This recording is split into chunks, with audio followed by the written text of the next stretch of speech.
Assalamualaikum warahmatullahi wabarakatuh. Kembali lagi bersama kami dalam program Tripod Santri Podcast. Teman-teman, agaknya kali ini berbeda. Kami mendatangkan alumni yang sangat jauh dari Pulau Garam. Assalamualaikum. Waalaikumsalam warahmatullahi wabarakatuh. Di mana Pulau Garam coba? Pulau Garam, katanya begitu sejarahnya. Di kasur. Pulau ini, beliau dari Pulau Madura teman-teman, dan kebetulan Madura. beliau juga adalah alumni dari Pondok Pesantren Nurul Huda, Madrasah Sanawiyah, juga dari Aliyah Nurul Huda. Ya, BTW kenapa bisa ke Nurul Huda? karena saya di Pulau Garam. Iya, saat itu saya terdampar ke bawah ombak, terombang-ambing, nyampe lah di pantai Cungkingan. Enggak, itu bercanda. Jadi waktu itu apa ya? Keadaan yang membuat saya harus ke Banyuwangi karena kondisi ekonomi keluarga. Saya harus ke Banyuwangi gitu. Karena di sini kebetulan ada om yang mau bantu dari sisi pendidikan ya, sekalian dipondokkan, karena memang dari kecil saya punya harapan dan keinginan pengen mondok gitu. Akhirnya oke lah gitu. Akhirnya saya ke Banyuwangi begitu. Just information, beliau ini adalah salah satu ponakannya Bapak Ustadz Holili. Iya, kurang lebih begitu. Yang kemarin kita ajak ngobrol. Orang dalam. Orang dalam. Iya. Cak, ini kan kita dalam rangka PPDB. Sebenarnya sangat butuh banget stimulun gitu kan dari alumni. Bagaimana sih perjalanan alumni khususnya jenengan selama bersekolah di sini? Gitu. Wah, ini mau diambil dari perjalanan yang mana dulu nih? Ya semua dong. Semua. MTS, Oh iya. Aliyah, terus nanti terakhir pondok. Ya, memang kan kebetulan saya itu 6 tahun di Nurul Huda itu 6 tahun. Sejak Kalau nggak salah sejak tahun 2018 kayaknya. 2018 pada saat 2018 apa? 2008. Iya, 2008. Itu udah lama banget lah. 6 tahun saya ibaratkan sudah tahu seluk-beluk MTS, Aliyah, pondok. Saya udah tahu tuh gimana jam-jam bolosnya, ya, saya tahu dulu. Terus enaknya hari apa, tahu saya dulu tuh. Tapi jangan ditiru lah yang gitu-gitu. Iya, saya 3 tahun di MTS dari 2008 sampai 2010. Setelah itu melanjutkan ke Aliyah Nurul Huda. Proses belajar saya di MTS maupun Aliyah, alhamdulillah cukup menyenangkan. Ya. Karena saya memang merasakan betul. Ini bukan karena mbaknya bilang, kakaknya bilang butuh stimulus ya, kemudian saya membagus-baguskan MTS Nali, yang enggak. Saya akan mengatakan yang jelek ya jelek, bagus ya bagus begitu. Iya, karena masyarakat harus tahu begitu, harus tahu apa yang saya sampaikan ya ini testimoni saya gitu loh. Ketika saya mengenyam pendidikan di lembaga pendidikan ini. Pertama dari pondoknya dulu. Itu saya merasa sangat beruntung. Saat itu sangat beruntung karena apa? Pertama, saya langsung belajar kepada kiainya. Itu yang pertama. Jarang dulu saat itu ya saya lihat pondok-pondok yang belajar langsung kepada kiainya. Dan dilalah alhamdulillahnya tanpa saya ketahui dan direncanakan. Konon menurut kiai-kiai yang lain, Kiai Dailami dulu, Pak Yai itu merupakan salah satu kiai khos yang intinya ya diperhitungkanlah di kalangan ulama-ulama baik di Banyuwangi maupun daerah Jawa Timur, mungkin Indonesia juga gitu. Saya belajar kepada beliau pada saat itu. meskipun nakal jadi santri yang nakal gitu ya. Itu yang kedua, juga termasuk apa ya, pondokan ini nih kita dituntut ya untuk mendisiplinkan diri secara personal, secara otomatis. Maksudnya apa? Tingkat kebebasan pondoknya itu asik gitu loh, asik ya kan. Maksudnya bebas lah, dalam artian tanda kutip bebasnya ya. Kadang ngaji, kadang enggak ya terserah diri kita gitu loh. Meskipun secara pengurus itu tetap dicariin, tapi enggak sekeras pondok-pondok lain. Kalau kayak gini kamu bisa dicukur, digundul, kalau sampai sekian-sekian kamu dikeluarin gitu. Kalau di sini nyantai. Makanya saya bilang, kita itu harus punya kesadaran untuk mendisiplinkan diri kita sendiri yang berasal dari diri kita sendiri gitu. Semua bebas. Tapi menariknya di sini itu yang namanya jamaah sholat 5 waktu itu nggak boleh ditinggal. Mungkin 1, 2, 3 kali kamu nggak ngaji nggak apa-apa nih, masih dimaafkan. Tapi kalau udah ngomongin namanya sholat rawatib 5 waktu itu ditinggal, waduh Pak Yai itu marah banget pada saat itu. Menariknya di situ, dan itu sampai sekarang tuh melekat gitu ke diri saya. Itu sampai saya ingat dulu Pak Yai nulis gitu kan, santri yang tidak melaksanakan jamaah itu gimana gitu. Intinya jangan sampai sesekali santri saya itu meninggalkan jamaah pada saat itu, zaman itu gitu kan, ketika masih ada Pak Yai. Itu salah satu pengalaman di pesantren yang menurut saya dulu sangat menarik dan berkesan gitu, saat ada Pak Yai. Bagaimana sekarang ya, menurut saya juga ya nilai-nilai itu tentunya meskipun tidak ada Pak Yai, menurut kebarokahannya itu tetap ada. Saya yakin itu karena saya merasakannya sampai sekarang. Namanya barokah itu barangkali orang-orang yang menyebut dirinya orang modern sekarang pikirannya terlalu materialis, maksudnya terlalu alam fisik ya, alam yang logis gitu ya.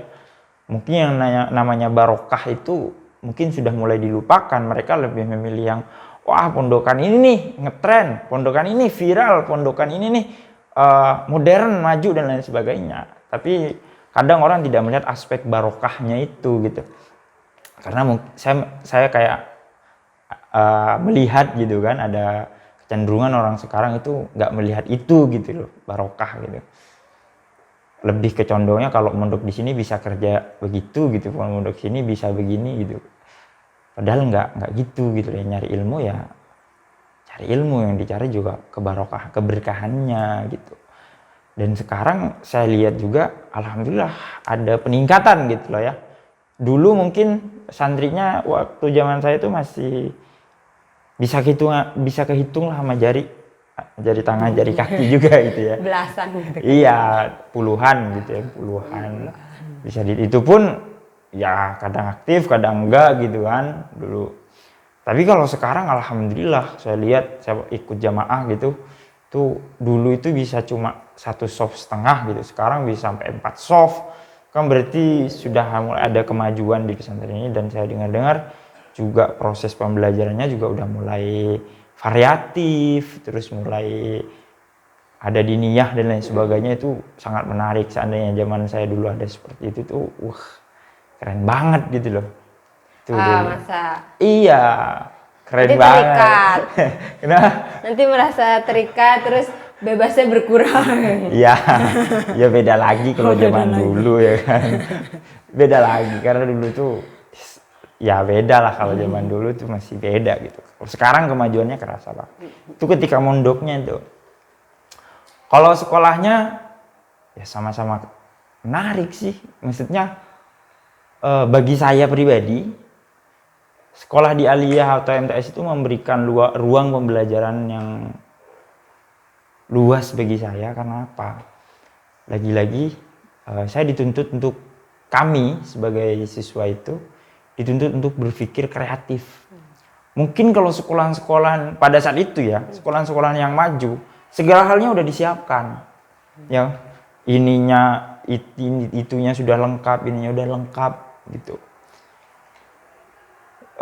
Saya ingat pada saat itu tuh, komputer aja pada saat itu, saya baru ketemu komputer di MTS itu di kelas 2 pada saat itu tuh, kelas 2 MTS.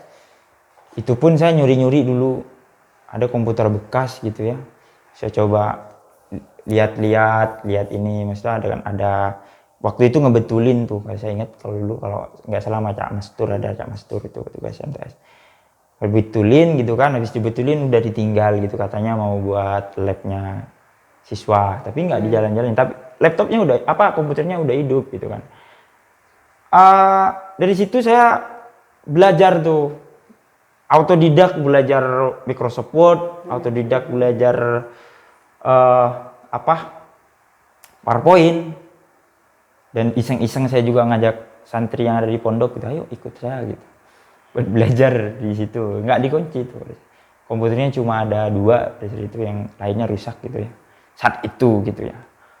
Tapi alhamdulillah sekarang saya lihat itu udah banyak tuh. Alhamdulillah punya lab sendiri. Punya lab sendiri sekarang. Wah, semakin menyokong. Bayangkan saya yang dulu itu nggak punya lab lah, saya nyolong-nyolong lah belajar gitu.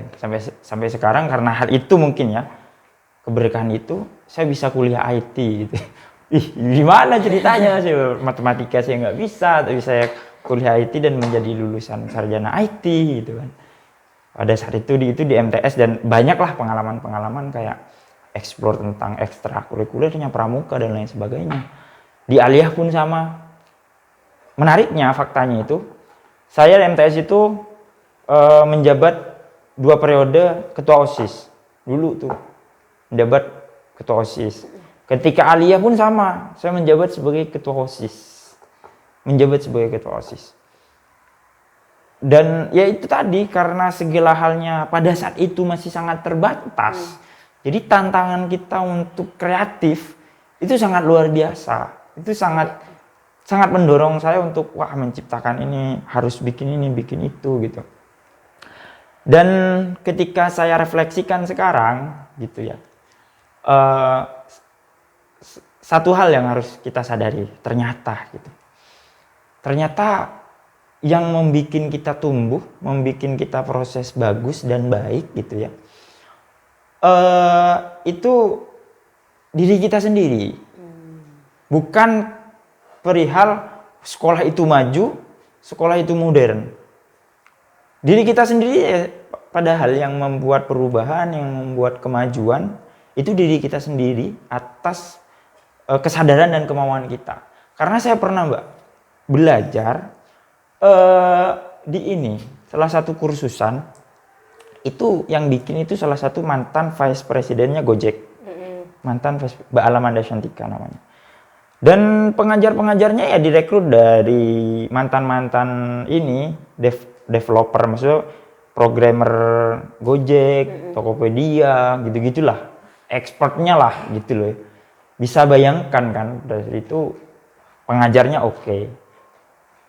Kurikulumnya itu keren, udah kelas-kelasan inilah sekolah yang bayarnya mahal lah gitu. Meskipun pada saat itu saya dapat beasiswa gratis ikut untuk itu gitu loh, selama 3 bulan di Jogja. Saya ikut itu, intinya keren lah, dari tempatnya keren, fasilitasnya keren, udah paling top lah menurut saya itu kalau mau belajar di situ. Nah, nama programnya Binar Academy pada saat itu, saya ikut itu. Mulai dari kurikulum dan lain sebagainya itu udah top, udah paling mutakhir lah.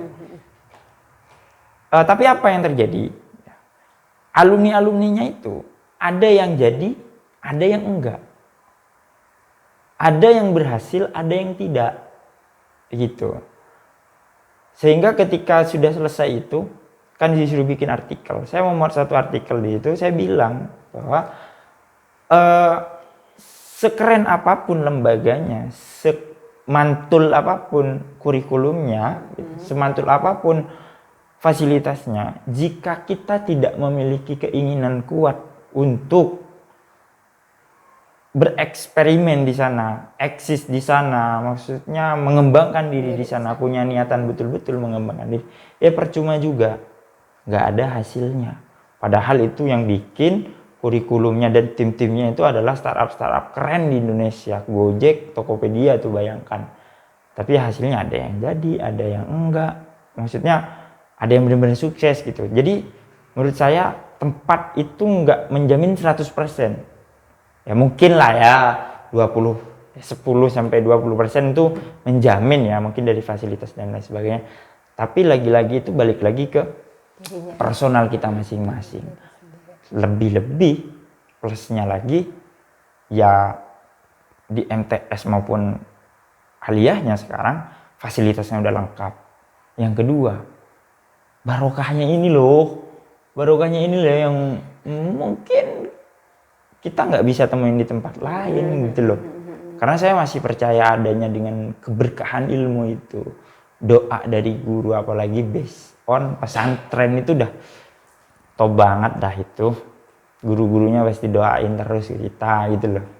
Itu Mbak. Walaupun melepaskan siswanya ya sudah berkembang sendiri seperti yang Mas katakan tadi. Iya. Enggak apa-apa, itu bukan masalah gitu. Dan saya yakin saat ini kan enggak mungkin tuh siswa dilepaskan sendiri. Saya mendengar ya kalau di aliyah itu kan sekarang itu ada ekstrakurikuler daur sampah, peternakan ikan, terus kesenian dan lain sebagainya itu. Menurut saya kalau itu ada di zaman saya, bayangkan nggak ada aja kita bereksperimen tuh, ikut lomba desain grafis, ikut kegiatan ini, ikut paskibraka, itu belum ada yang mewadahi ekstra seperti sekarang loh gitu loh. Dan bayangkan ketika itu sudah ada, dibina dengan baik gitu loh, ya kalau nggak jadi apa-apa ya kan lagi-lagi kan dari siswanya. Ini yang harus didengarkan oleh siswa-siswa baik MTS maupun aliyah menurut saya gitu, atau calon-calon yang mau sekolah gitu loh. Jadi harus kembali ke kita dulu nih. Sebenarnya tujuan kita belajar itu buat apa sih gitu loh. Mungkin jawabannya pada umumnya ya cari ilmu gitu loh ya, cari ilmu. Tapi kalau saran dari saya ya temukan dululah alasannya. Iya pada umumnya cari ilmu, tapi ilmunya untuk apa? Ada mungkin yang saya pengen jadi wirausahawan, ya harus bil ilmi kan begitu. Harus pengen jadi dokter ya bil ilmi gitu loh. Ya kita harus tahu dulu gitu, sehingga kita sekolah itu tidak hanya sekedar karena tuntutan orang tua, karena pengen sama kayak teman-teman yang lain, karena pengen ya terutama juga dicari tuh keberkahan ilmunya. Karena sekarang kalau ngomongin ilmu ya nggak usah sekolah, udah banyak ilmu sekarang. Keleleran di jalan, kalau orang Banyuwangi leleran ngonon jalan kan gitu ya kan. Bedanya ini kan kita ngomongin ilmu yang berkah, dan menurut kitab Ta'limut Ta'lim itu dulu kalau nggak salah, saya kalau masih inget gitu kan, ilmu itu harus dari guru gitu kan. Kiai dulu itu sempat bilang, bahkan di pondokan besar sebesar Sidogiri apa mana gitu, ada pelang besar tuh di atas itu, santri tidak boleh belajar kitab kalau belum waktunya belajar kitab itu. Jadi dari situ tuh kiasnya adalah bahwa ya ilmu boleh banyak, ilmu boleh sumbernya dari mana aja ya kan. Cuma lagi-lagi kita butuh guru yang memberkahi gitu loh, yang berkah, yang ngasih keberkahan atas ilmu itu gitu. Jadi itu sih. Menarik sekali ya ceritanya. Jadi Cak Ari ini teman-teman, beliau ini melanjutkan ke Jakarta. Setelah lulus aliyah itu ke Jakarta, kuliah di sana sampai akhirnya dapat pekerjaan. Ini sangat menarik sekali karena di masyarakat itu benar yang dilihat itu adalah fasilitas, itu nomor satu hari ini tuh Mas Ari.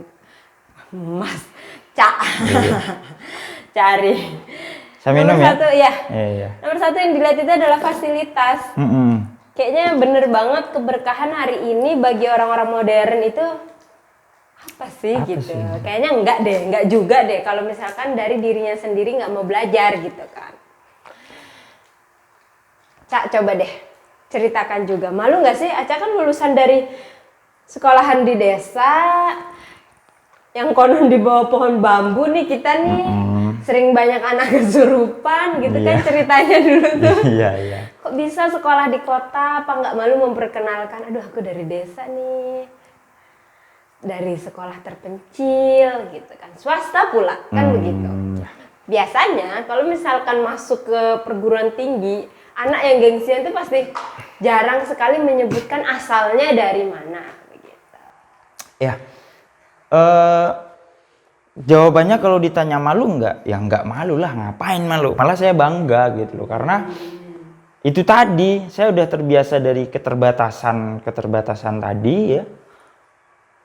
Akhirnya itu yang membuat saya kreatif, membuat saya tumbuh.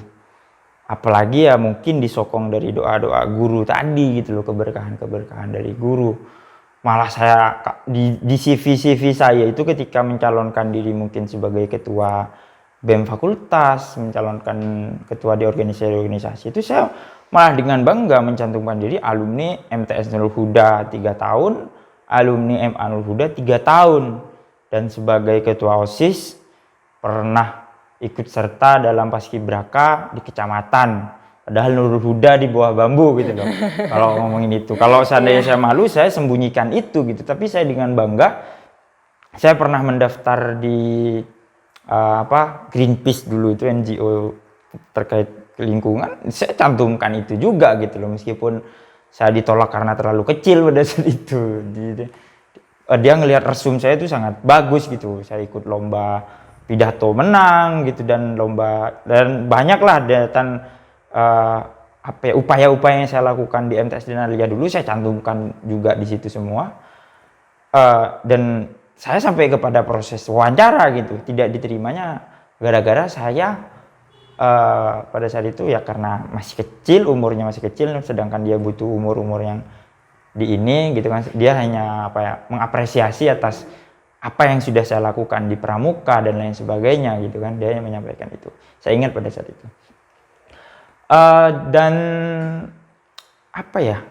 keberkahan tadi itu memang benar-benar adanya loh. Gini aja deh. Ini ngomongin berkahnya guru yang ibaratkan malati ke kita, ibaratkan yang ngasih sial ke kita karena kita nggak hormat tadi ke guru. Saya masih ingat dulu itu. Mungkin kalau beliau dengar, saya ucapkan mohon maaf yang sebesar-besarnya nih Bu. Ada guru guru matematika perempuan, sampai saya ingat saya bikin nangis beliau. Nakal saya dulu juga. Di sekolahan itu nakal dulu, biasalah anak-anak zaman SMA gitu masih mencari eksistensi dirinya, nakal dulu, nggak mau kalah gitu kan, debatan ke guru gitu ya. Nah, saya paling malas matematika ya, kok dilalah ketika kuliah itu. Saya berpikirnya pengen kuliah yang gampang-gampang aja lah, yang nggak mikir, yang nggak ngitung-ngitung gitu. Pikir saya kalau di TI itu ya cuma ngetak-ngetik doang nih gitu kan, pindah mus kiri kanan gitu. Seperti yang saya lakukan di lab MTS. Yang nyuri-nyuri di MTS itu gitu loh. Nggak mikir nih, gitu-gitu doang saya langsung paham gitu kan. Ternyata di situ itu pelajaran matematika yang diajarkan oleh guru saya yang saya bikin nangis keluar semua. Evlog itu, ternyata dasar dari TIK itu adalah matematika, statistik, kalkulus dan lain sebagainya. Dan sampai sekarang saya sulit belajar matematika itu. Maksudnya kalau disuruh ngitung perkalian ini saya nggak hafal begitu. Itu aduh, ini mungkin dari keberkahan pembelajaran yang nggak berkah tadi itu gitu, efeknya ke saya gitu. Kalau saya lemah di hitung-hitungan. Tapi saya selalu bagus gitu di bidang-bidang yang lain, dan selalu saya pilih kasih dulu terhadap guru mungkin gitu. Mungkin saya dapat doanya juga, dan alhamdulillah gitu loh, dalam beberapa kesempatan lain ini yang bagusnya gitu loh.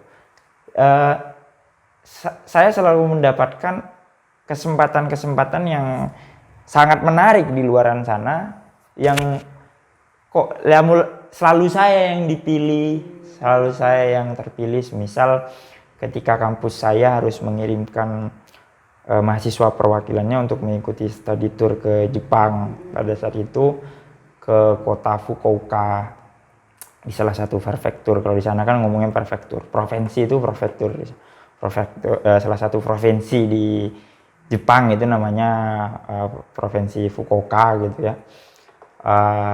Saya di sana selama 15 hari, saya yang dipilih begitu.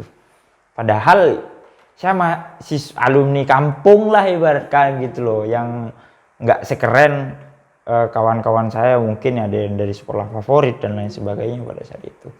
Alhamdulillah gitu. Dan saya menyadari itu ya mungkin iya berkat kerja keras saya, berkat proses belajar saya, tapi saya selalu tidak melupakan bahwa ada keberkatan dalam setiap ilmu yang saya miliki gitu kan. Karena prinsip keberkatan itu yang saya percayai adalah bahwa ilmu yang kita pelajari, laku yang kita laksanakan itu bermanfaat untuk orang lain. Itu yang saya saya selalu percayai itu. Gitu. Alhamdulillah. Ya. Jadi sudah tidak diragukan lagi. Ya. Harusnya begitu. Seharusnya begitu. Jadi setelah dari Alia udah nggak usah khawatir bisa nggak ya ngelanjutin ke perguruan tinggi ini, perguruan tinggi itu. Semua tergantung kalian yang bersekolah di sini, juga yang sedang berproses belajar seperti Cak Ari tadi bilang. Ayo terus gali potensi dirinya ya. Menarik sekali ya. Iya, jadi begitu. Rasanya cukup. Yep. Cukup sekali, ini sangat bermanfaat bagi kami terutama yang sedang menjalankan program Tripod ini. Tapi sebelum kita tutup, boleh dong silahkan diajak teman-teman ini yang masih bingung hendak bersekolah atau meneruskan pendidikan di mana. Ya, kalau pesan dan ajakan saya itu adalah pertama, cari lembaga pendidikan yang memberikan ruang eksplorasi yang tak terbatas kepada kalian. Kayak mau bikin ini, mau bikin itu ya monggo, nggak ada paksaan. Ikut ini, ikut itu, ya monggo, nggak ada paksaan. Terus jangan hanya melihat dari sisi physically aja, meskipun ya itu berpengaruh buatmu, tapi tidak sepenuhnya itu akan membantu gitu loh. Dan jangan sekolah itu hanya untuk gaya-gayaan, jangan sama sekali gitu kan. Saya sekolah di SLTA sekian, ini katanya unggulan dan lain sebagainya. Jangan hanya seperti itu gitu loh. Ketahui dulu apa sih visinya, misinya apa kalian sekolah di sana gitu loh. Terus dan ini juga jangan beranggapan bahwa tujuan satu-satunya sekolah itu untuk mendapatkan pekerjaan. Menurut saya jangan gitu loh. Ya sekolah ya untuk mengentaskan diri kita dari kebodohan, itu aja sih niatnya gitu loh.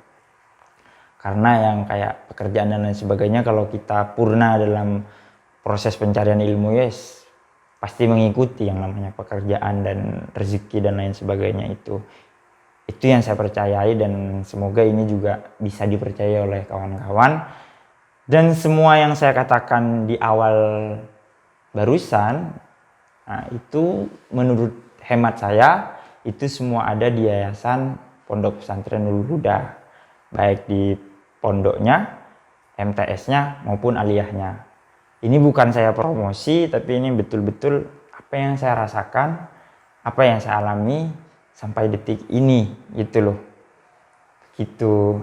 Karena yes, kesimpulannya ketika saya berada di sini nih,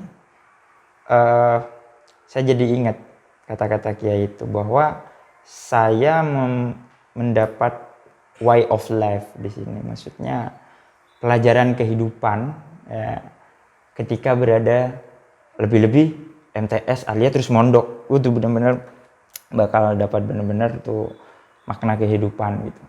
Karena ada orang bilang gitu, apa yang kita lakukan saat ini bagi santri nih ya, itu barangkali adalah hal yang dilakukan ketika jadi santri dulu gitu.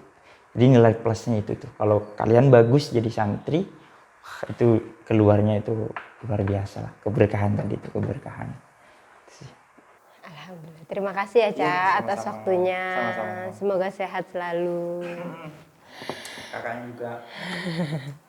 Teman-teman, terima kasih sudah menyimak perbincangan kami. Jangan lupa yang belum follow, di-follow, dikomentarin. Nih, nanti di dalam komen kalian boleh memilih siapapun narasumber yang ingin kami datangkan.